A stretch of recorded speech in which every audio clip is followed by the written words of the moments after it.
Okay, let's go ahead and start. So welcome again. It's really nice to see you joining. You are probably noticing that I am on my own this morning. Suzanne is on vacation this week and next. So I will be solo as the same, Tuesday, Wednesdays, and Thursdays this week and next week. Suzanne will not be with us, and she is missed, but hoping she's having a wonderful vacation. So I want to just extend a welcome to anyone that is here that is new. We started these guided meditations back when the pandemic started. We moved these online and actually started them and have continued, and really have been delighted with the community that has been created over these past few years that have been such a difficult, tumultuous time. And if you're new and you're just joining for the first time this morning, this practice is fully guided. There are periods of silence, but the practice is fully guided. We do about 12 minutes, and then we save time at the end for sharing and for Q&A. And we start with a question as well. So again, I extend a warm welcome to everybody that has been coming, that are sort of our regular community, and everybody that's new. But for those of you that are new, we start with a question as a way just to kind of do a check-in with folks. I would encourage you to open the chat and change the setting to everyone so that everybody can see your responses. And what we've been doing over the past few weeks on Thursdays is doing a question related to our senses, the sense experience, which is very much tied with mindfulness practice. So what we can see, taste, hear, touch, feel, and we've been doing a question around that. But actually this morning, I'm going to use a question that I have been using this week with practice, because of just everything that's happening in the world that is so challenging. The earthquakes, there have been tornadoes. In Massachusetts, we've had some really difficult weather situations. It's also the week of 9/11. And so I'm going to hold, we have one more or a couple more of the senses to touch on, but we'll get to those later. And I really wanted to focus in on just acts of kindness. And I remember after 9/11, there was a lot of talk of kindness, and people wanted to know what they could do.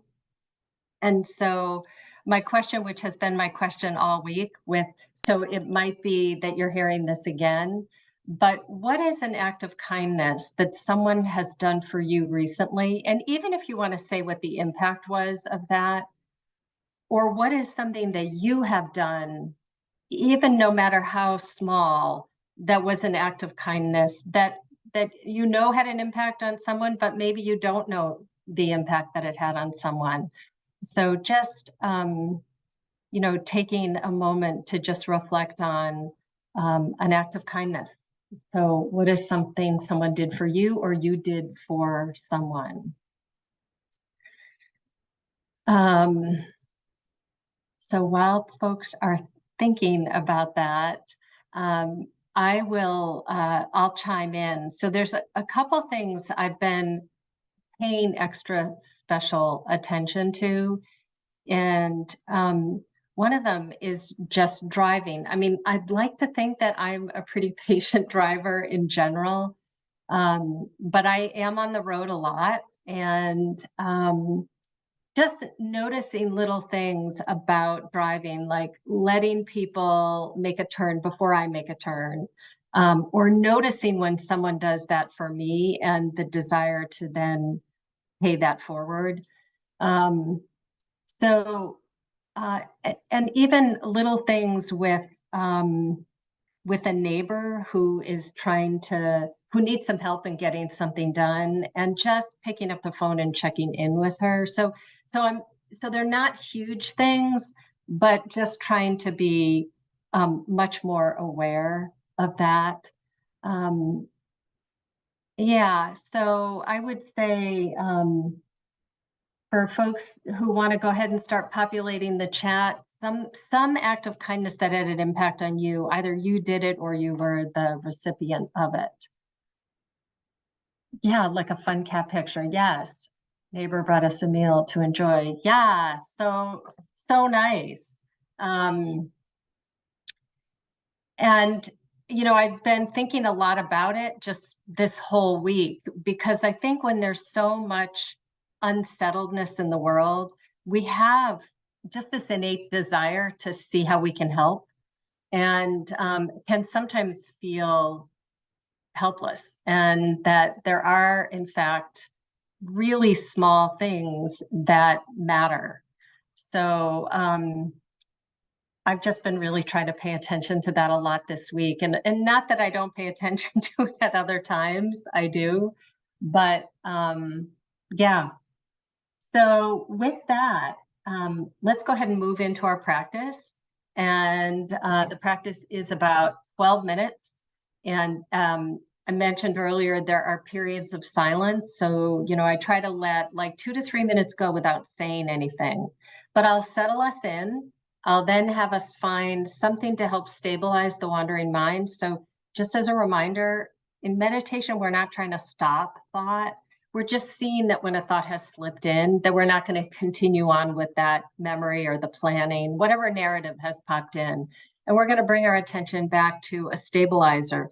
That could be breath sensation, wherever you feel the breath when you breathe, doesn't matter where in the body, but something that you can help stabilize the wandering mind. You can also use sound. So if there's a consistent sound in the background, you can use that. You can use another body sensation, like palms of the hands resting on the thighs. That's also fine. So let's go ahead and begin. And also know that standing or sitting or even lying down, but I usually say with lying down, it's really easy to fall asleep. So, but that's also a fine posture. So sitting, standing, lying down, and take a minute to just kind of orient your body to a seated posture or a standing posture, making any micro movements so that you're sitting in a way that is engaged, upright, yet at the same time easeful. So not too tight, not too loose. Your eyes can be opened or closed, whatever feels most comfortable. And if your eyes are open, you might want to gaze down just a little bit.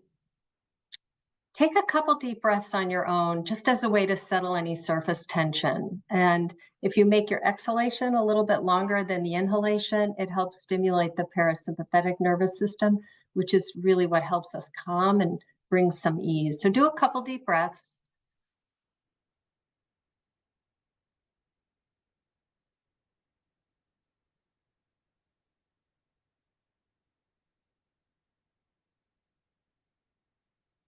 And on that final exhalation of the deep breath, just see if you can surrender your weight into the support of the surface you're on, maybe just a little bit more, maintaining that upright, engaged spine.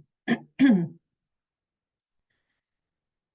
letting go of all that has happened so far today and releasing anticipation of what's to come. So bringing the mind and the body together in this moment. And as you bring the body and mind together, notice how the body feels. What sensations are making themselves known to you from your activities so far this morning? You may have been in the car or busy in your own house. And just there's an effect physically. So to see if you can, in the stillness, just feel the impact on your body. What sensations are you aware of? Whether it's pleasant or unpleasant, you're bringing a receptive attitude. So curiosity and receptivity. It could be temperature, pulsing, vibration, even just the points of contact, the feeling. So really feeling from the inside, points of contact. Or just receiving.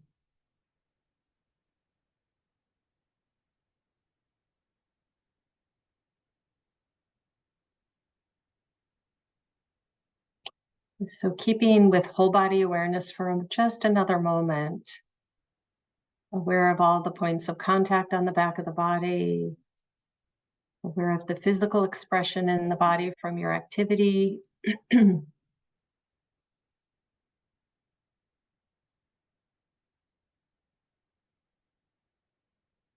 Any areas in the body that you're noticing might feel tight or constricted.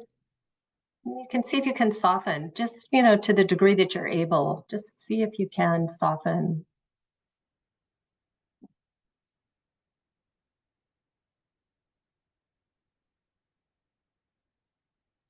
And let's take a moment to include sound. So expanding awareness beyond the body to include sound that might be occurring in the room or outside of the room.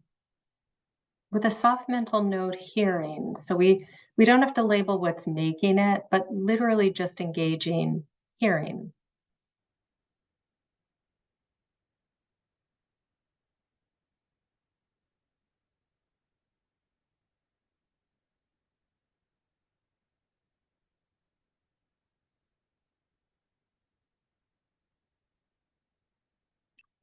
And allowing sound to remain as it will in the background. Not a problem. There will be a rising and passing of various sounds during this practice. Unless you're in a very, very quiet space, which is also possible, but usually that's hard to come by. So allowing sound just to kind of arise and pass as it will, and begin to bring awareness back inward to the whole body. And let's begin to narrow that focus a little bit more and see if you can find an anchor, what might work for you. It can be different from day to day, but today, what might you want to return your attention to over and over again as you see that the mind has wandered? Which it will, not again, not a problem. You're actually doing it correctly when you see that a thought has slipped in unnoticed and then becomes noticed. So as you breathe in and out, notice where the breath is most pronounced in terms of the internal feeling, the sensation of breath. So it could be the rise and the fall of the abdomen, could be the area around the chest or even the nostrils. So breathing in and breathing out, aware of where the breath is easiest for you to track, tracking the sensations in, tracking the sensations on the exhalation. And alternatively, a couple of other options would be if you have a cold or breath is just hard for you, use a different body sensation. Could be perhaps the palms resting on the top of your thighs and the points of contact, that feeling would be what you could come back to. It could be points along the back of the body or even the soles of the feet. It could be sound, if there is a somewhat consistent sound in your background. Each time you see that the thought has slipped in, you could gently escort your attention back to that sound. So I'll be silent for the next couple minutes or minute or so while you find what's going to be the anchor for you this morning.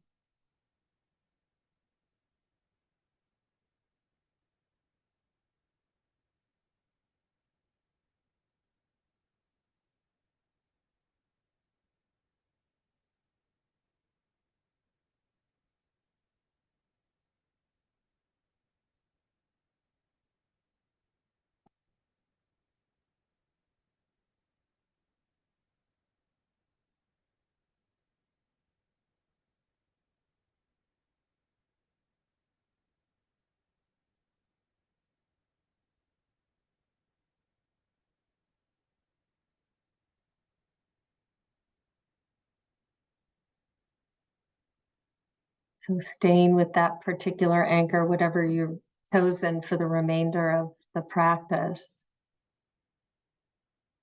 And as the thought slips in and it becomes noticed, you can make a soft mental note thinking. Allow the body to soften. There's often a contraction around a thought that kind of is unnoticed. So there's usually the body contracts a little bit. So thinking, soften, return to your anchor.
And noticing where the mind is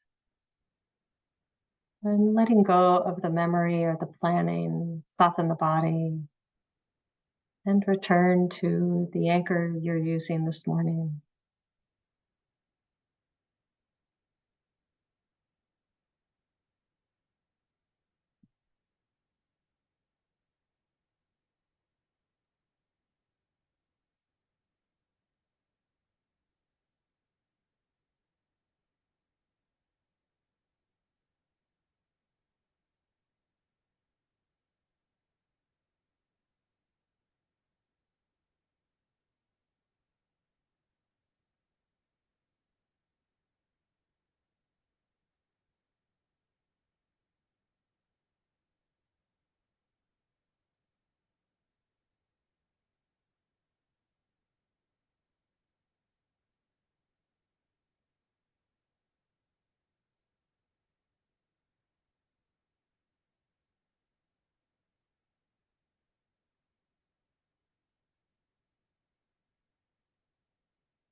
And again, noticing where the mind is, softening the body and returning to the anchor you're using.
And as we bring this meditation to a close, may we be peaceful and at ease.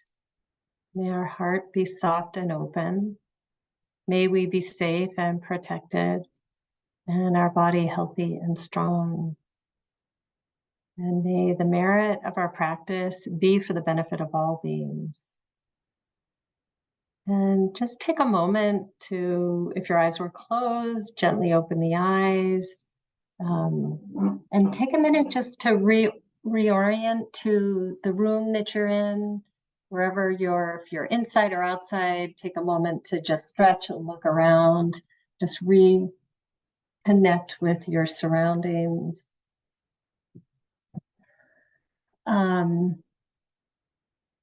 So just as a reminder, the idea with coming back over and over again is to just build some steadiness of mind. And mindfulness just works better on a steady platform. So when the mind is really jumbled, really, really busy, those are the times we can be more reactive. And so mindfulness over time, basically what it does a lot of things, but it increases the gap between impulse and action.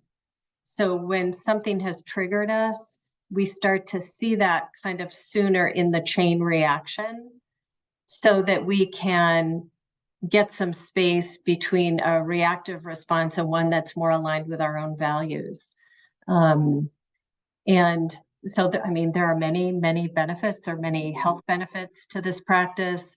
But I find that one particularly useful, just seeing habit patterns of mind with greater clarity and really being able to work with those energetically, feel that in the body, which gives us a little bit of room to take a breath and to see that the thing that somebody has said or done has triggered a whole chain reaction.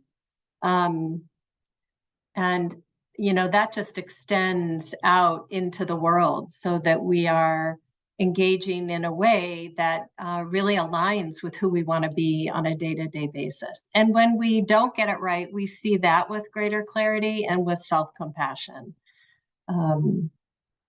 So we do have a couple minutes, and as always, I feel like it's a great opportunity to share best practices, any practices you've come across that you want to share, an app you've recently tried that you think is good, which, by the way, Healthy Minds out of Richie Davidson's University of Wisconsin, I think is a really good app. So check out Healthy Minds. But there's a lot out there. There's some good books, good practices. And so feel free to just put those in the chat. And I just wanted to read a few more. Tickets to a game, coffee, checking in with elderly neighbor, taking care of plants.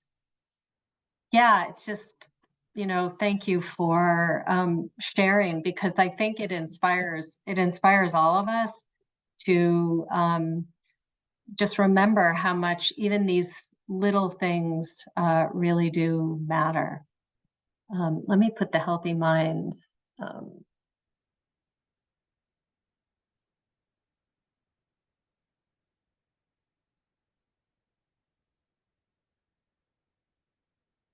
And that's Dr. Richard Davidson out of the University of Wisconsin. There might be a few with that title, but I know they have, I'm trying to see if I have an easy access to it. They're trying to,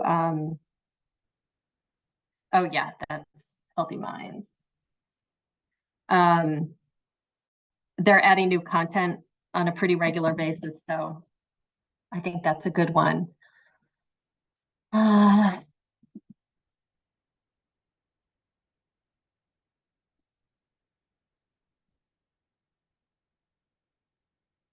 Balance App. Okay, thanks, Ashley. I don't know that one, but yeah, great.